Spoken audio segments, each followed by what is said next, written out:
Hello ladies and gentlemen, my name is RemovableSanity and today I'm reviewing 7 Day Heroes from developer Akira Abe and publisher Dolores Entertainment.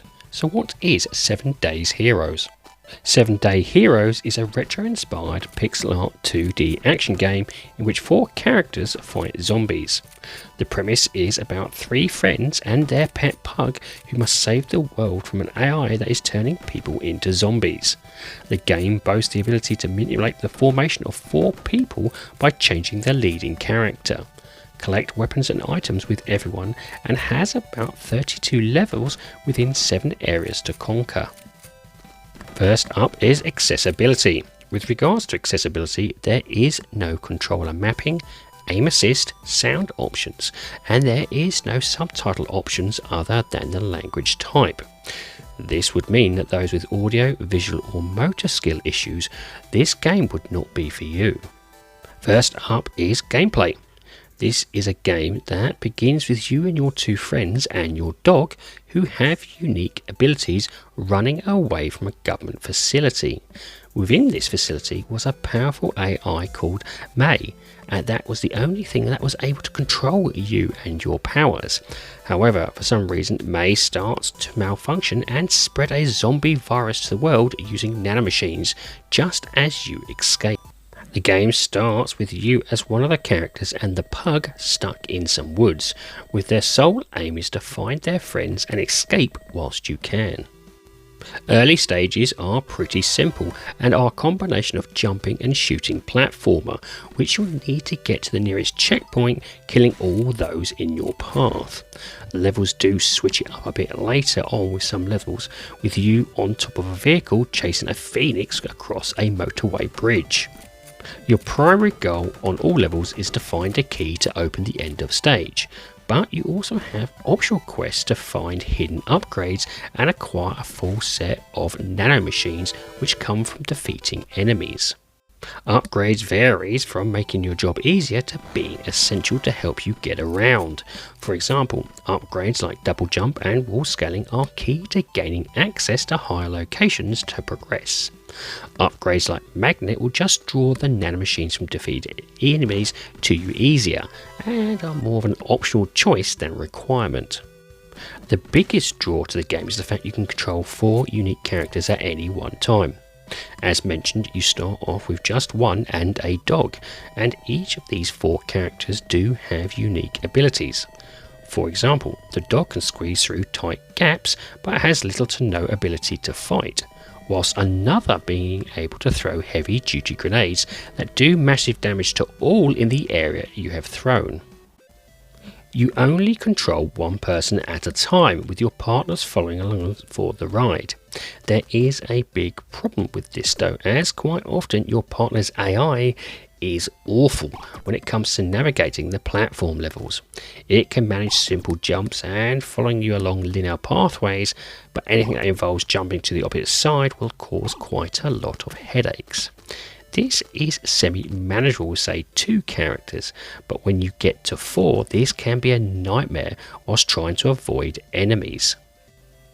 What makes this more of a pain is the fact you cannot exit a level until everybody is at the exit, which will mean constant backwards and forwards trying to place each character quite a bit ahead and then switching to another to get them to the same location. The bonus to having multiple partners though is they don't get hurt until you switch with them, and each of these have their own health bar. This means that if a boss fight or a particular area is too tough and you are low on life, you can switch to another and have a full health bar again. Now you can ask your partners to stay in various locations, and this is where the odd puzzles that you will need to do so in order to progress come around, which is a nice switch up for the run and gun aspect of the game. Speaking of boss fights, these can be super tough and will require you to work out which character best suits which boss in a bid to kill them and then unlock the next character. They generally have 1 or 2 attacks that spam bullets and projectiles, which can feel rather repetitive but will require you to learn their patterns and keep a safe distance from them in order to succeed. Overall, this is a quirky, fun and enjoyable shooter that, if you can get past the silly AI, will give you some fun, engaging times. Next is graphics. Visually, I like the pixel art style and the way it does present itself with its cute aesthetic. Locations, areas are varied enough with 7 zones to go through, ranging from woods, towns and caves, with enough variation to keep things from being stale. When it comes to the game's enemies, there are either humanoid versions of zombies like soldiers or giants. There's also machine enemy types like helicopters, tanks and drones. Depending on the location, you'll also find animal variations like rats, boars, with even more unusual enemies like slimes and trolls. As mentioned before, all characters have a variety of different abilities, which can be switched at any time, but only one has traditional weapons to use like pistols, SMG, assault rifle and shotgun. Whilst the guns have infinite bullets, they will need to be reloaded once the magazine is emptied, so keeping an eye on the number of bullets is essential. Bullets also have a rather limited range, so carefully moving around to avoid being hit by those that use gun themselves is needed. This is also the only weapons that can be upgraded between levels, and cost you nanomachines in order to increase each weapon's said damage output. However, one area of the game that does have some terrible issues is the buggy menu system that often fails to work properly and has more than once caused me to restart the game. Rumour has it the developer is hard at work trying to fix the issue and will have an incoming patch soon. Another issue was one level where you are chasing a phoenix across a bridge with red bracing flying past. This got so visually hectic being overlapped with other colours that it caused me more often not to die due to the immense constant flashing and eye strain. Finally is sound. When it comes to music and sound effects, this is where, for me at least, the game shines. It has a lovely background synth music that has enough of a quirkiness to keep you bouncing along as you progress through the game.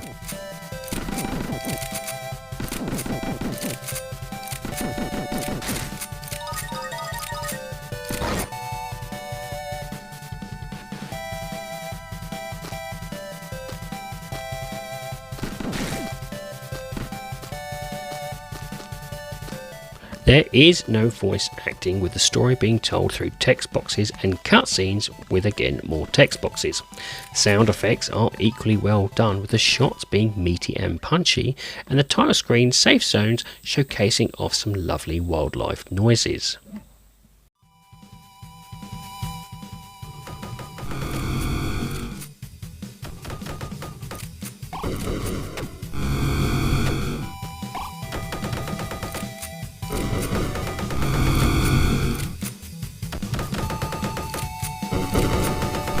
Overall, my recommendation for this game is a good gaming headset to enjoy that lovely synced music to its fullest.